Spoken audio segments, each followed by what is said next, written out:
அப்படின்ற ஒரு எல்லாரும் நம்மளை யதார்த்தமாக, அதாவது கடந்த தேர்தலுக்கும் இந்த தேர்தலுக்கும் பல வித்தியாசங்கள் இருக்குது.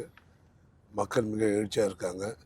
இந்த திமுக ஆட்சி அகற்றணுன்ற எண்ணம் எல்லார் மனசுலையும் தோணுது. அது கண்டிப்பாக 26 தேர்தலில் அதை அவங்க தீர்மானிப்பாங்கன்ற நம்பிக்கையோடு நாங்கள் போயிட்டுருக்கோம். ஸோ பிஎன் ரவி அவர்கள் அப்படிங்கிறவர் எப்போ அரசியலுக்குள்ளே வந்தார்? உங்களுடைய அந்த அதிமுகவில் இணையணும்னு அந்த எடுக்கப்பட்ட முடிவு எப்போ எடுத்தீங்க? இல்லை, என் தந்தை திராவிட முன்னேற்ற கழகத்தில் ஆரம்பத்திலேருந்து இருந்தார்.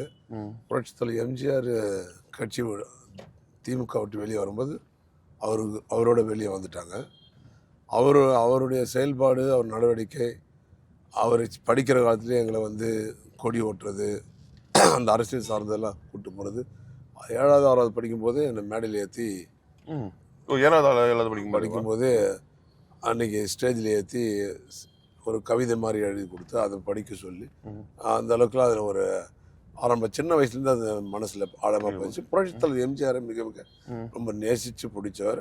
பல படங்களில் அவரை நடித்த படங்கள்லாம் அவர் மாதிரி இருக்கணும்லாம் உணவு என்ன படம் ரொம்ப பிடிக்கும் உங்களுக்கு?